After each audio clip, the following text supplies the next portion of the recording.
Hey everybody, it's Eddie J on crypto. Hope you're having a great day. Got a lot to speak about. We're probably going to start off with a comment my brother gave me. He wants to have a conversation about crypto going away like the dot-com boom or bust.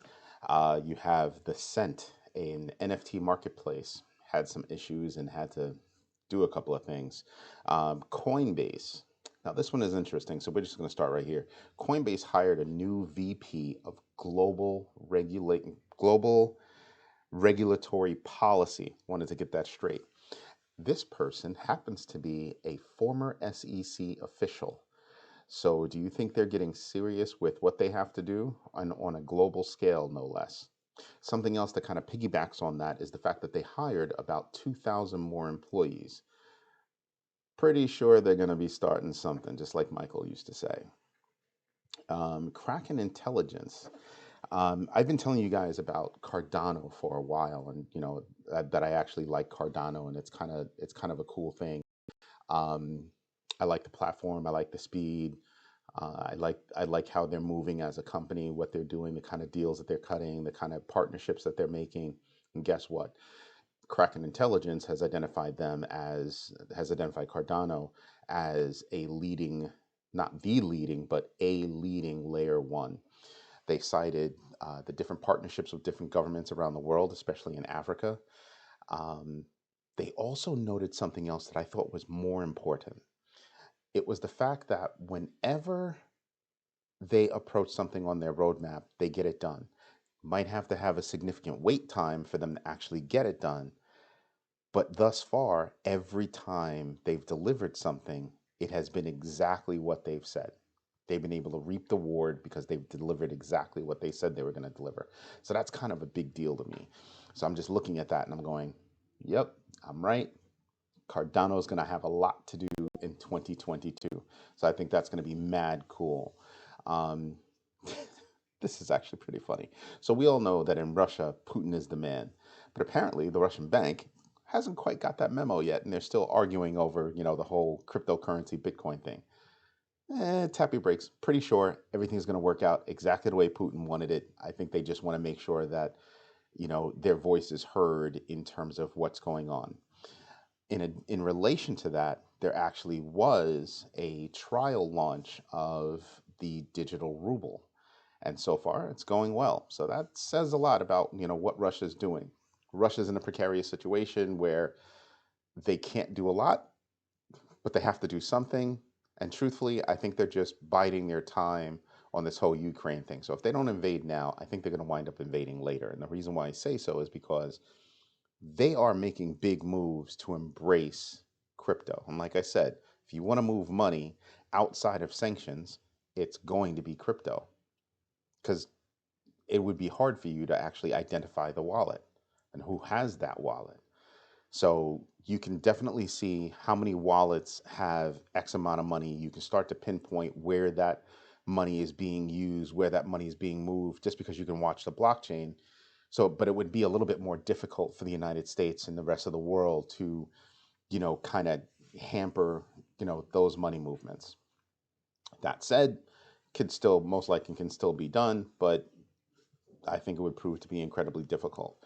Um, I'm just thinking about what that would mean down the road. So maybe they walk away now. That they're starting to get that walk it back kind of idea, but they are definitely laying the groundwork for the future.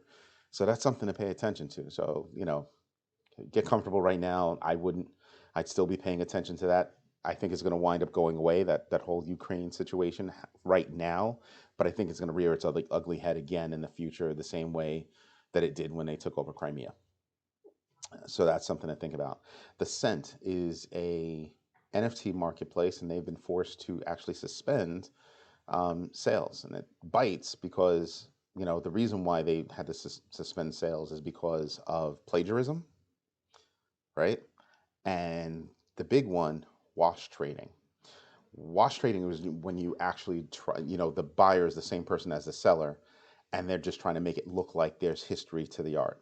So with the Melania Trump thing, yeah, she had to buy her own. She had to buy her own NFT, and that's basically wash trading right there. So they've had a ton of that, ton of plagiarism. So they've suspended out, not suspended operations, but suspended sales for a while, I guess, until they go back and figure that out. I'm looking over here because right now I have a fire going and I might have to get up and check it. So we're going to have to wrap this up in a little bit. Sorry to rush, but we'll get to the numbers. Definitely going to get to the numbers.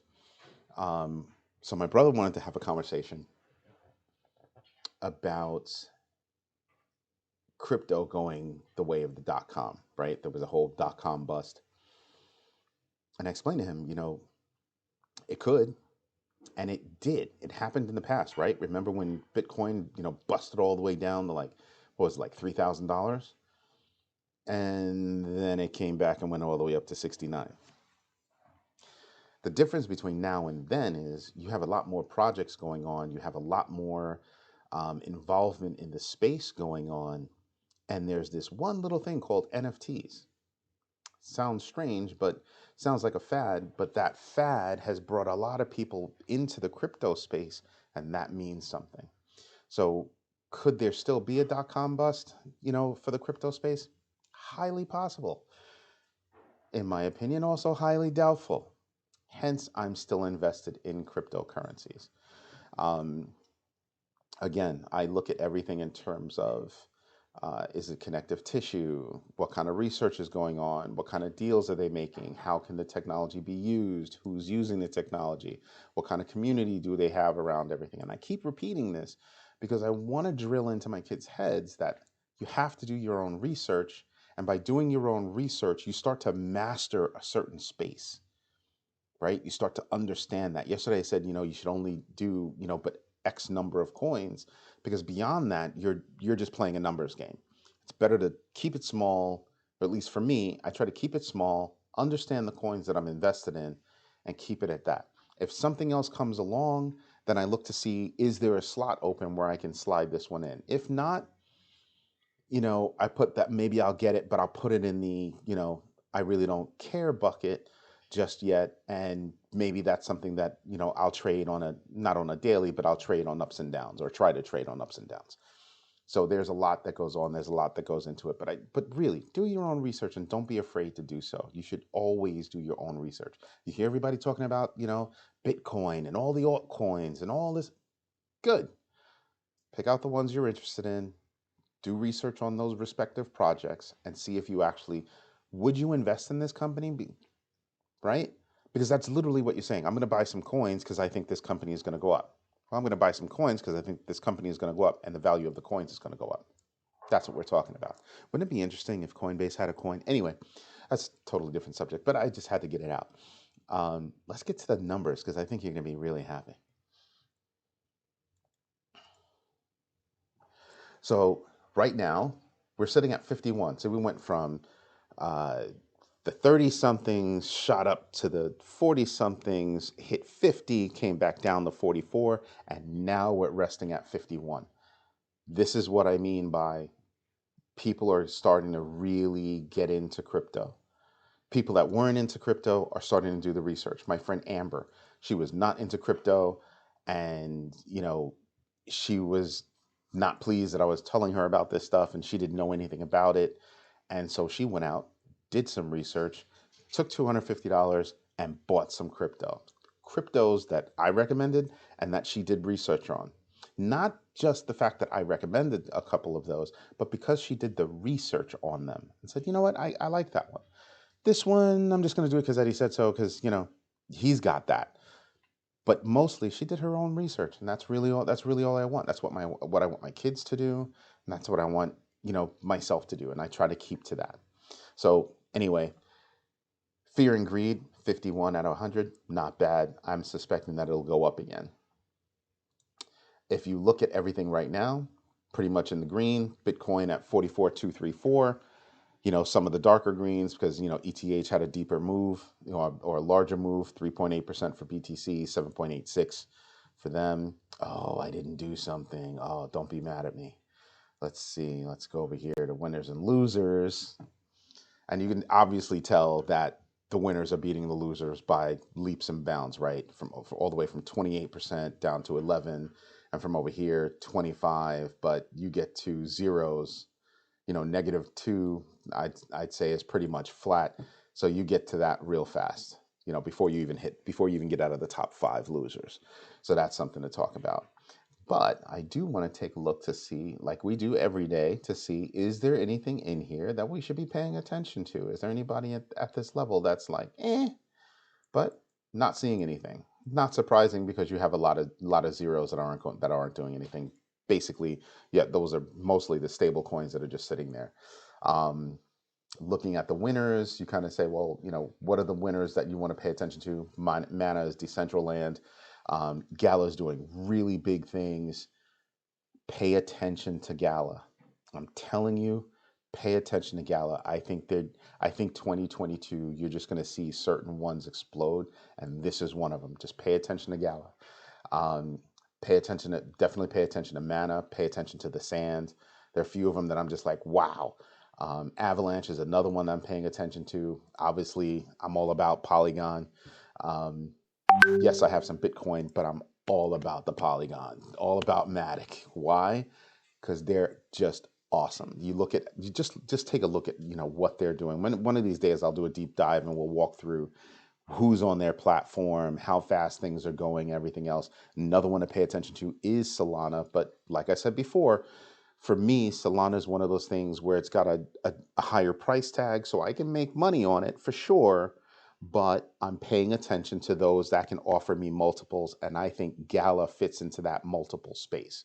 I mean, right now, Gala's at what, 35 cents? I think that is a crazy steal, because I think they can hit $1 this year. So they hit $1, that's almost 3 times your money. I mean, heck, they hit 70 cents from here and they're at 2 times their money, right? So that's something to think about. And you're talking about low prices. 70 cents is 2 times the money, right? So just pay attention to that one. As a matter of fact, I just want to look up. Is this page responding? Yeah, there you go. I just want to look up to see what Gala's, high number was. Look at that. Their all-time high was 83 cents. So definitely, I expect them to hit the bust through their all-time high. I expect them to hit at least $1 this year. But at 83 cents, you're talking more than 2 times your money, more than doubling your money on that one. So I'm happy that I am invested in Gala. So I think that they're just going to do a lot, and they're making moves, and they've got good volume today. Just saying, something I'm paying attention to. Um, Looking at BTC, we went over those numbers before, but pretty much you've got most everybody, going on the ups. It's just looking good. I would have thought that Polkadot would have done a little bit better than 6.2%, but hey, okay. Doge and SHIB are kind of disappointing me, because I mean, look at how much they're moving. 3% over here, a little over, 3 1/3 over there for SHIB. I'm expecting a little bit more, but you know, I'm expecting Doge to not do as well. They're, all about being a meme coin. And at least to me, it looks like they're just being a meme coin and maybe some microtransactions.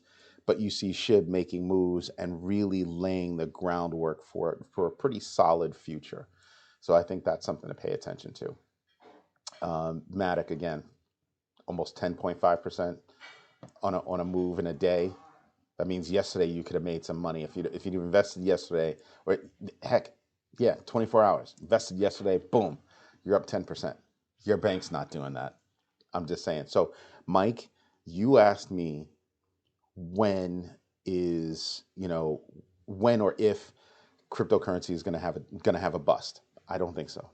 I think that as the space matures, you're going to have a big shakeout of coin of basically, to me, useless coins. So that means all the meme coins, goodbye. You have no utility, you have no use.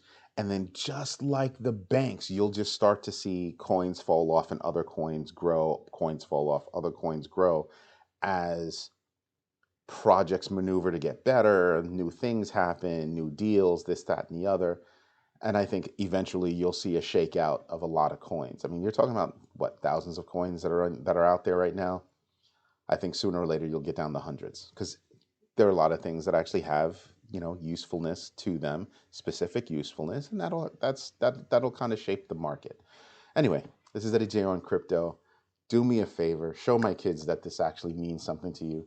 Smash the likes, subscribe, and don't forget to hit the notification bell so you can get notified of whenever I drop a new one. And yes, we have a few things coming. We're working them out. And as soon as they come, you'll be the first to know. Eddie J on Crypto. Have a great night. Bye bye.